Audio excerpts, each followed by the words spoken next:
नमस्कार, मैं रीना जानवंशी। तो मैं अपनी आगे की स्टोरी शेयर करना चाहती हूँ। 2013 में मेरी शादी हुई राम मंदिर परासिया से।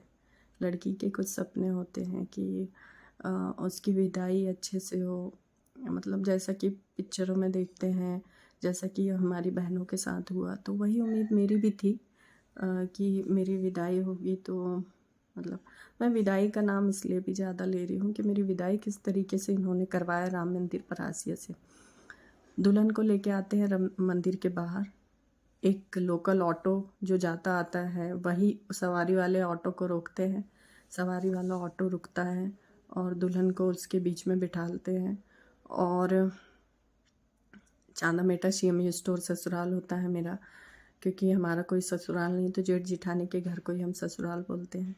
वहाँ पे मैं रोड में उतरती हूँ, रोड से थोड़ा अंदर घर है, तो वहाँ पे मैं उतर के पैदल जाती हूँ। ये हो गई मेरी विदाई।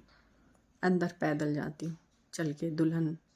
तो मेरा पहला सपना इन्होंने वहीं तोड़ दिया, जो बरसों पहले लड़कियाँ देखती हैं। चलो ठीक है, इट्स ओके, आगे जीवन अच्छा होगा। फिर क्या होता है कि जीवन कैसे अच्छा होगा, जहाँ मेरे जेठ जिठानी ने मुझसे बैर पाल के रख लिए थे कि मैंने कैश देने के लिए मना कर दिया था। जब ये सगाई के बाद मेरे घर आए थे, तो वो तब से इन्होंने मेरा मुझसे बैर पाल के रख लिए, और ऊपर से पिताजी की नौकरी। तो आप लोग बताइए, क्या ये मुझे ज़िंदगी भर अच्छे रहने देना चाहते थे? इन्होंने मेरे हस्बैंड का ब्रेन वॉश करके रख दिया कि बच्चा नहीं लाना है, और मेरा हस्बैंड मुझे झूठ बोलता गया, मुझे परेशान करता गया। ठीक है, चलिए कोई बात नहीं। ये 2013 में जब मैं ससुराल जाती हूँ तो 1 डेढ़ साल हम लोग ससुराल में रहते हैं, चांदा-मेटा सीएमए स्टोर। वहाँ मेरे जो जेठ है गणेश चांदवंशी, मेरी जो जेठानी है वो तो ऑफिस चली जाती थी, WCL में नौकरी है तो। और मेरे जेठ जब कहीं नहीं जाते थे तो घर में ही रहते थे और बहुओं को ताना देते रहते थे।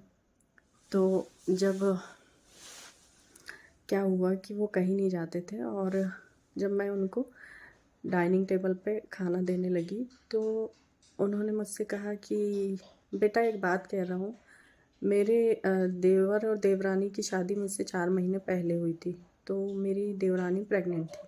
तो उन्होंने मुझे कहा, कोई नहीं था घर में, मैं उन्हें खाना परोस रही थी, 9, 10, 11 बजे की बात होगी। तो उन्होंने कहा कि ये बोले, बेटा मैं ऐसा चाहता हूँ कि तुम बच्चे ना लाओ। तो मैंने सोचा पढ़े लिखे होंगे, जैसा इन लोग दिखाते हैं, समाज में और भी लोग इनको जानते होंगे, इनके बिहेवियर से, इनके नेचर से, तो वो अच्छा ही कहेंगे इनको। तो वैसे ही मैंने भी अच्छा समझी कि मैंने सोचा भैया, बड़े भैया कुछ अच्छा सोच के समझा रहे हैं। पर इनने तो मुझसे बैर पाल के रखे थे, मुझे नहीं पता था कि ये क्या सोच के समझा रहे हैं। ये सोच के समझा रहे थे कि अगर मेरा बच्चा आ जाता तो मेरा जो हस्बैंड है वो थोड़ा बहुत बच्चे की तरफ भी ध्यान देने लगता, तो इनके जो परिवार वाले हैं उनकी पूर्ति नहीं हो पाती ना। और जबकि क्या पूर्ति, एक तो बच्चे को नहीं पाल सकते थे ये। अब मेरी दूसरा सपना जो शादी के बाद होता है, मेरा दूसरा सपना भी लोग ने तोड़ दिए। तो मैं एक बच्चे के साथ रहूं, उसका लालन पालन करूं, क्योंकि मेरी पढ़ाई भी छुटवा दिए थे। मैं 2013 में लॉ की हूँ, मैं पास आउट हूँ 13 की। तो उसके बाद में इसने मुझे बड़े बड़े प्रलोभन दिया कि आगे भी तुम पढ़ाई करोगी, आगे भी तुम सब कुछ करोगी। और ये प्रलोभन सिर्फ प्रलोभन ही रहा, आगे चल के कुछ नहीं कराया। मेरे डॉक्यूमेंट्स जलाने लगा था ये गिरधारी कि तुम कुछ नहीं करोगी। मेरे पापा ने ADPO के फॉर्म भरवाए, सरकारी वकील जो होता है, तो उसमें भी इसने एग्ज़ाम देने नहीं जाने दिया, कुछ नहीं करने देता था। बस घर में रहो 4 दीवारी के अंदर और मेरे परिवार की सेवा करो। ठीक है, मेरा वो भी सपना तोड़ा इसने, कुछ नहीं करने के लिए जब इसने मुझे मना किया। ठीक है, मैं वो भी सहन करके रही, मैं सबकी सेवा करती थी, रहती थी अच्छे से। तो मेरी जो जेठानी है, जब मैं इनको बना के खिला के और सब करके, और जब मैं इनको पहुंचाती थी मिशन के काम से, तो ये मेरा माथा चूमती थी और कहती थी कि तुम हो तो आज हम मिशन का काम कर पा रहे हैं। ये सिर्फ एक ढकोसले थे, मुझे नहीं पता था कि ये मीठा मीठा जो बोल के और मुझे ये लोग आगे कितना प्रताड़ित करने वाले हैं, प्रलोभन ही दे रहे थे। तो इन्होंने प्री प्लानिंग कर लिए थे ना, ये लोग प्री प्लानिंग ही करते हैं सब चीज़ की। फिर उसके बाद में क्या होता है, मेरे जेठ महिला भी क्या ताने देगी उतना ताने देते थे। अब आप बताइए कि महिला के ताने तो फिर भी बर्दाश्त हो जाते, आदमी के ताने बर्दाश्त होंगे? तो जैसे कि मैं घर में सबसे छोटी थी और बोल के ही शादी करे थे कि इसने ज़्यादा मतलब पढ़ाई करी है, काम में उतना इन्वॉल्व नहीं थी। तो सबने कह दिए कि पेट से सीख के नहीं आते माँ के, धीरे धीरे सीख जाएगी। तो ये धीरे धीरे नहीं, ये इकट्ठा सिखाना चाह रहे थे और मैं कर भी रही थी।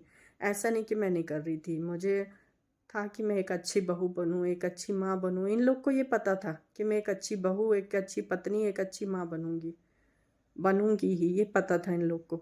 तो इसको कैसे पीछे करना है, इसके सारे टैलेंट को कैसे दबाना है, ये लोग बेहतर जानते हैं।